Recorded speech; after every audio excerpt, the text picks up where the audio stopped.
വലിയ കുഴപ്പമില്ല, അത് ബാഡ് ബോയ്സ് ഓടിയായിരുന്നു. പക്ഷെ അത് ഷീലി അബ്രാമിന്റെ ഒരു പോയിന്റ് എനിക്ക് ഭയങ്കരമായിട്ട് മനോവിഷമം തോന്നി. കാരണം കഴിഞ്ഞ ദിവസം പറഞ്ഞ സ്റ്റേറ്റ്മെന്റ് കണ്ടായിരിക്കും. കാരണം ഹരീന്ദ്രൻ എവിടെയാ, രവീന്ദ്രൻ എവിടെയാന്ന് പറഞ്ഞാൽ രവീന്ദ്ര നീ എവിടെയാ. അതിന്റെ ആദ്യത്തെ പേര് വേറെന്തോ ആയിരുന്നു, ഇടിയും മിന്നലും ഉണ്ടായിരുന്നു. കാരണം അതിന്റെ പൂജയൊക്കെ ഞാൻ പോയതാ ഞാൻ വിളിച്ചിട്ട്. അപ്പോ അന്ന് ലിസ്റ്റ് സ്റ്റീഫനൊക്കെ ഉണ്ടായിരുന്നു. അപ്പൊ ഇതിന്റെ ഒരു പ്രസ് മീറ്റിന്റെ സമയത്താന്ന് തോന്നുന്നല്ലേ ആ സ്റ്റേറ്റ്മെന്റ് പറഞ്ഞു, എന്റെ വീട് വിൽക്കേണ്ടി വന്നു, ഞാനിപ്പോ വാടക വീട്ടിലാണ്, അയ്യോ അങ്ങനെ ഒരു സ്റ്റേറ്റ്മെന്റ് വന്നു. കാരണം അത് കണ്ടപ്പോ എനിക്ക് ഭയങ്കരമായിട്ട് ദേഷ്യം വരേണ്ട ആവശ്യമില്ലല്ലോ, അവർക്ക് ബിസിനസ്സുകാരാണ്. അപ്പൊ എന്ന് പറഞ്ഞാൽ അത്യാവശ്യം കോടീശ്വരന്മാരെന്ന് തന്നെ പറയാം. അവരെപ്പോലത്തെ ആൾക്കാർ ആ ഒരു സ്റ്റേറ്റ്മെന്റ് പറഞ്ഞതിൽ എനിക്ക് വലിയ ഇത് തോന്നുന്നില്ല. കാരണം അവര് ബാഡ് ബോയ്സ് എന്ന പടത്തെ മാത്രം എടുത്ത് പറഞ്ഞപ്പോൾ എനിക്ക് ഭയങ്കരമായിട്ട് വിഷമം വന്നു. അമറുവിന്റെ പേര് വന്ന് ഫോട്ടോ ട്രോള് വന്നു. കാരണം ഇപ്പറഞ്ഞ മച്ചാന്റെ മാലാഹി ആണെങ്കിലും തിയേറ്ററിൽ വലിയൊരു ബിസിനസ് ആയിരുന്നില്ല. OTT ചിലപ്പോ അത് സക്സസ് ആയിരിക്കാം. ബാഡ് ബോയ്സ് OTT 2-3 ചാനൽ എടുത്തിട്ടുണ്ട്. TV-യിൽ സാറ്റലൈറ്റ് വാല്യൂ ഉണ്ട്. കാരണം റഹ്മാന്, സെന്തില്, ടിനി ടോം അവിടെ സാറ്റലൈറ്റില് അത്യാവശ്യം ഓടുന്നുണ്ട് എല്ലാ പടങ്ങളും. അപ്പൊ അതുകൊണ്ട് തന്നെ ഇപ്പൊ അബാമ ബോസിന്റെ ഫസ്റ്റ് പടം ഷീ ടാക്സി, കാവ്യ ചേച്ചിയായിരുന്നു ഹീറോയിൻ. അപ്പൊ കാവ്യ ചേച്ചി ഹീറോയിൻ എന്ന് പറഞ്ഞ ടൈറ്റിൽ റോളിലാണ് വന്നത്. ഏതാ ഷീ ടാക്സി, പെണ്ണ് ഒരു ടാക്സി ഡ്രൈവറായിട്ട്. അതൊരു പുതുമയായിരുന്നു കാവ്യ മാധവന്റെ കരിയറിൽ അവസാനത്തെ സിനിമയെന്ന് തോന്നുന്നത്. അപ്പൊ ദിലീപേട്ടന്റെ എല്ലാം കഴിഞ്ഞിട്ട് പിന്നെ അഭിനയിച്ചിട്ടില്ല. നീ വരട്ടെ എന്ന് പറഞ്ഞു. അപ്പൊ ബിഗ് ബോസിലൊക്കെ കാവ്യച്ചിയുടെ ഒരു ഇത് കാണിക്കുന്നുണ്ട് പെഡിഷൻ ലിസ്റ്റിലേക്ക്, അറിയില്ല. അപ്പൊ വരട്ടെ ബാധിക്കുന്നു. അപ്പൊ ഷീ ടാക്സി വലിയ ഫ്ലോപ്പാണ് തിയേറ്ററിൽ, എനിക്കറിയില്ല. പക്ഷെ പേഴ്സണലി പറഞ്ഞ ആൾക്കാര്. പക്ഷെ OTT സക്സസ് ആണെന്ന് തോന്നുന്നു. പിന്നെ അത് കഴിഞ്ഞിട്ട് പുതിയ നിയമം ബിസിനസ് ആണെന്ന് തോന്നുന്നു. നമുക്കായതുകൊണ്ട് OTT തിയേറ്ററിൽ വലിയ രീതിയിൽ ഓടിയില്ല. അത് കഴിഞ്ഞിട്ട് ആടുപുലിയാട്ടം സക്സസ് ആയിരുന്നു, 100 ദിവസം ഓടി. പിന്നെ അത് കഴിഞ്ഞ് പട്ടാഭിരാമൻ, മരട്, ഇതൊക്കെ ഫ്ലോപ്പാ തിയേറ്ററിൽ. കാരണം ഇത് എടുത്തു പറയാനുള്ള റീസൺ എന്ന് പറഞ്ഞു കഴിഞ്ഞാൽ നമ്മളെ ആസ്ഥാന ആർട്ടിസ്റ്റ് ആ പടത്തിൽ നമ്മൾ വർക്ക് ചെയ്ത് പോയി. ബാഡ് ബോയ്സിൽ ഫസ്റ്റ് ഡയലോഗ് പറഞ്ഞ പടമാണെന്ന് ഓർക്കണം. അതും സ്വന്തം റിയൽ ലൈഫാണ് നമ്മൾ അതിൽ പെർഫോം ചെയ്തത്. കാരണം ഞാൻ തിയേറ്ററിന് മുന്നിൽ ഒരിക്കലും ഒരു ചെമ്പ് പാത്രത്തിന്റെ പുറത്തും കയറിയെന്നല്ല ഡാൻസ് കളിക്കുന്നത്. അത് മനസ്സിലാക്കണം. തിയേറ്ററിന് മുന്നിൽ നമ്മൾ ഫ്ലോറിൽ നിന്നാണ് ഡാൻസ് ചെയ്യുന്നത്. ആ ബാഡ് ബോയ്സ് എന്ന സിനിമക്കകത്ത് ഞാൻ ചെയ്ത കഷ്ടപ്പാടാണ് മനസ്സിലാക്കണം. ചെമ്പ് പാത്രത്തിനകത്ത് വെള്ളം നിറച്ചിട്ട് അടിയിൽ ഫേക്ക് ആയിട്ടുള്ള തീയാണ്, മനസ്സിലായി, ഐസ് ഇട്ടുള്ള തീ കാണിക്കുന്നുണ്ട് അടിയിൽ. എനിക്ക് തീ പടിയാ സാറേ എപ്പോഴല്ലേ എന്നൊക്കെ പറയുന്നുണ്ട്. തീ കുറക്കത്തൊക്കെ പറയുന്നുണ്ട്. തീ വേണ്ട സാർ എനിക്ക് ആസ്വദിക്കാന്നൊക്കെ ഞാൻ പറഞ്ഞ ഡയലോഗ് പറയുന്നുണ്ട്. സലാമേ ഹറാമ ഗംഭീര സിനിമ, 100 ദിവസം ഓടുന്ന മലയാള സിനിമ, സലാമേ ഹറാമ ഗംഭീര സിനിമ. അപ്പൊ ആ ഡയലോഗ് നമ്മളെ കൊണ്ട് അന്ന് തന്നെ രാത്രി ഡബ് ചെയ്തത്. കാരണം 7 മണിക്കും 8 മണിക്കും 9 മണിക്കൂടേക്ക് ഷൂട്ടിങ് കഴിഞ്ഞു.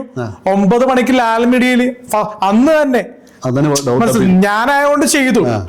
കാരണം ഇത് അഹങ്കാരം പറയുന്നതല്ല. വേറൊരു ആർട്ടിസ്റ്റ് ആണെങ്കിൽ അത് ചെയ്യത്തില്ല. കാരണം രാത്രി ഉറക്കം വരുന്ന സമയത്താണ് ഡബിങ് തിയേറ്ററിൽ പോയിട്ട് ഡബ് ചെയ്തത്. കാരണം കുറ്റം പറയുന്നതല്ല, കാരണം എനിക്ക് ഉറക്കം വന്നിരിക്കുകയായിരുന്നു. പിന്നെ അതൊരു 4-6 ടേക്ക് പോയി ഡബിങ്. കാരണം ഉറക്കം വന്ന സിറ്റുവേഷൻ അല്ലേ. 10 മണിക്ക് ശേഷം ഡബിങ് തിയേറ്ററിൽ പോയി ഡബ് ചെയ്യാന്ന അവസ്ഥ.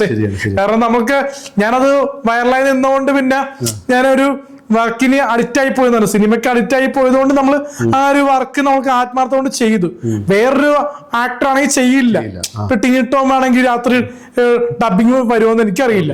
10 മണിക്ക് ശേഷം ഞാൻ എന്നെ പിന്നെ സാർ അങ്ങനെ പ്രോത്സാഹിപ്പിച്ചുകൊണ്ട് ഒമർ സാറിന്റെ വണ്ടിക്ക് കൊണ്ടുപോയി.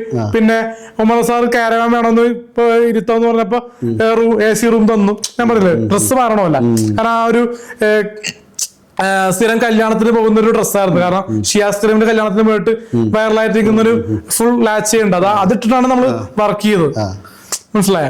അപ്പൊ അത് അത്രയും ആർട്ടിസ്റ്റിന് മുന്നിലാണ്. കാരണം അതില് അഭിലാഷ ടൈം കയറിയിട്ട് ചാൻസ് ചോദിച്ചിട്ടുണ്ട്. ഒന്നാമത് ഞാൻ തന്നെ പോയി അഭിനയിക്കാൻ നിൽക്കുന്നത്. അപ്പൊ എന്റെ കൂടെ വന്ന ആളാണ് അഭിലാഷ ടൈം കൂടെ വന്നതേ, മനസ്സിലായ. എന്ന് പറഞ്ഞാ സിനിമയിലേക്ക് പലതും ഞാൻ നേരത്തെ ചെയ്തിട്ടുണ്ടെങ്കിലും ഈ ആർട്ടിസ്റ്റുകളുടെ മുന്നിലുള്ള വേഷം ആദ്യമായിട്ടാണല്ലോ. അപ്പൊ അതുകൊണ്ട് കൂട്ടി വിളിച്ചു. അപ്പൊ ആ പുള്ളി സാറേ എനിക്കൊരു വേഷം തരും 5 ദിവസം. അപ്പൊ എനിക്കൊരു അടിയായി പോയി. അപ്പൊ സാറ് പറഞ്ഞു ഇച്ചേരത്തേക്ക് ആൾക്കാരെ ഇതാക്കല്ലേന്ന് പറഞ്ഞു. ഇങ്ങനെ നീ ഒന്ന് രക്ഷപ്പെടുന്നു പറഞ്ഞു. കാരണം ഇങ്ങനെയുള്ള ആൾക്കാർ വരുന്നതും എനിക്കത് ഇഷ്ടപ്പെട്ടുള്ള രീതിയിൽ പുള്ളി പറഞ്ഞു. എനിക്കറിയില്ല കാരണം ഇത് ഓപ്പണായിട്ട് പറഞ്ഞെന്ന് വെച്ചാൽ ചോദിക്കരുതെന്നല്ല, ചോദിച്ചോ, ചാൻസ് ചോദിച്ചോ. ഞാൻ ഇപ്പൊ എനിക്ക് തന്നെ പാരാകല്ലേ എന്ന അവളോട് എനിക്ക് പറയാനുള്ള അഭിലാഷാട്ടെ എന്നല്ല ആരാണെങ്കിലും ചില ആൾക്കാർ പണിയൊന്നും ഉണ്ടാവില്ല. പക്ഷെ അഭിലാഷാട്ടെ അന്ന് കാണിച്ചത് എനിക്ക് തോന്നുന്നില്ല. കാരണം എനിക്ക് ഓൾറെഡി കട്ടായി പോവാൻ ഒന്ന് ഒത്തോളാം. ടോമും സെന്തിലും മേക്കപ്പ് ചെയ്തിരിക്കണേ എനിക്ക് വേണ്ടി. അപ്പൊ ഞാനാണ് മെയിൻ ആയിട്ടുള്ള ആ ഒരു ചെമ്പ് പാത്രത്തിലുള്ള സംഭവം ചെയ്യുന്നത്. കാരണം അത്രയും ലൈറ്റും അത്രയും ജിമ്പലും എല്ലാം ഉണ്ട്, മനസ്സിലായ. ഒരു ഫുൾ നൈറ്റ് സെറ്റ് ഇട്ടേക്കണേണ് എനിക്ക് വേണ്ടി മാത്രം ഡാൻസ് ചെയ്യാൻ വേണ്ടി. അപ്പൊ ആ ഒരു പുള്ളിനെ പറഞ്ഞിട്ട് പെട്ടെന്ന് പോസ്റ്റർ ചേട്ടൻ പൊക്കോ, ഞാൻ കൊണ്ടൊന്നും ആക്കിക്കോളാം എന്ന് പറഞ്ഞു. പിന്നെ അതുപോലെ തന്നെ അവര് എനിക്ക് ട്രീറ്റ് ചെയ്തു. കാരണം ഡബ് ചെയ്തു, അത് കഴിഞ്ഞിട്ട് ഹോട്ടലിൽ പോയി ഭക്ഷണം മേടിച്ചു. അങ്ങനത്തെ ഒരു ഡയറക്ടർ ചെയ്യില്ലെന്ന് എനിക്ക് തോന്നുന്നത്. കാരണം ഒരുപാട് മലയാള സിനിമ ഡയറക്ടർ ഉണ്ട്, രഞ്ജിത്ത് ഉണ്ട്, കമൽ സാറുണ്ട്, ജോയ് സാറുണ്ട്. അവരൊക്കെ ഇങ്ങനെ ചെയ്യുമെന്ന് എനിക്ക് തോന്നുന്നില്ല. ഒമർക്കനെ നമുക്ക് അറിയാവുന്ന, എനിക്കും അറിയാവുന്ന, പേഴ്സണലി അറിയാവുന്ന നല്ല സ്വഭാവമാണ് പുള്ളിയുടെ. കാരണം മറ്റേ ഞാൻ എന്നോട് ചോദിച്ചു എന്ത് ഫുഡാ വേണ്ടത് ചോദിച്ചു, കുഴിമന്തി എന്ന് പറഞ്ഞു. അപ്പൊ കുഴിമന്തി മേടിച്ചു വന്നു പുള്ളി. കാരണം അപ്പൊ തന്നെ നമുക്ക് ഫുഡ് മേടിച്ചു വന്നു. പിന്നെ വീട്ടിലേക്ക് ഒറ്റയ്ക്ക് പോകുന്ന ചോദിച്ചപ്പോ ഞാൻ പറഞ്ഞു ഇനി രാത്രി ഒറ്റയ്ക്ക് പോകാൻ പറ്റുമോ സാറേന്ന് ചോദിച്ചപ്പോ പിന്നെ അത് റിക്വസ്റ്റ് ചെയ്തു. കാരണം ഒറ്റയ്ക്ക് വേറെ വണ്ടി വിളിക്കണമെന്ന് ചോദിച്ചപ്പോ പറഞ്ഞ് ഒന്നും ആക്കി തരുമെന്ന് ചോദിച്ചപ്പോ പിന്നെ പുള്ളി നോ പറഞ്ഞില്ല. പുള്ളിയുടെ കാറിൽ തന്നെ പുള്ളി ഡ്രൈവറിനെ വെച്ച് ആക്കി തന്നു. കാരണം അങ്ങനത്തെ ഒരു ട്രീറ്റ് ചെയ്തല്ലോ. പക്ഷെ ആ പടത്തിന്റെ പ്രൊഡ്യൂസർ അവരുടെ എല്ലാ പടങ്ങളും ഫ്ലോപ്പ് ആണെന്ന രീതി പേരെടുത്ത് പറഞ്ഞില്ല. ബാഡ് ബോയ്സിനെ പറ്റി എടുത്ത് പറഞ്ഞുകൊണ്ടാണ് നമുക്ക് വിഷമായി പോയത്. ഒരുപാട് പടങ്ങൾ അവര് ചെയ്ത് ഫ്ലോപ്പ് ആയതാ. ഫ്ലോപ്പ് എന്ന് പറഞ്ഞാൽ തിയേറ്ററിൽ ബിസിനസ് ആയിട്ടില്ല. 15 പടങ്ങൾ ചെയ്തെന്നും പറയുന്നു. പക്ഷെ OTT-ല് സാറ്റലൈറ്റിലൊക്കെ ബിസിനസ്സാ. തിയേറ്ററിലെ എല്ലാ പടങ്ങളും 3 ആഴ്ച കൂടുതൽ ഓടിയിട്ടില്ല എല്ലാ പടങ്ങളും. പിന്നെ എന്തുകൊണ്ടാണ് ബാഡ് ബോയ്സിനെ പറ്റി പറയുന്നത്? അത് ശിലീവ് അബ്രഹാമിനെ ഞാൻ അപമാനിക്കുന്ന, അല്ലെങ്കിൽ പിന്നെ നമ്മുടെ മാത്യു സാറിനെ ബഹുമാനിക്കുന്നു. പക്ഷെ അസൻ വ്യക്തി നമുക്കത് കണ്ടപ്പോ വിഷമം തോന്നി. അവർക്ക് സംഭവിച്ചു പോയായിരിക്കും. പക്ഷെ ഇങ്ങനെ ബാഡ് ബോയ്സ് മാത്രം പറയരുത്. ഹച്ചന്റെ മാല, പട്ടാഭിരാമൻ, മരട് 357 അതൊക്കെ എവിടെ പോയെന്ന് എനിക്കറിയില്ല. അതിന്റെ പേരൊന്നും പറയുന്നില്ല. കാരണം ഒരു പടത്തെ മോശമാക്കി പറയുമ്പോ അദ്ദേഹത്തിന്റെ ഇനിയിപ്പോ മുഹമ്മദ് സാറിനൊപ്പം അടുത്ത പടം ഓണാക്കണ്ടല്ലേ, അതോട് ചിന്തിക്കണ്ടല്ലേ.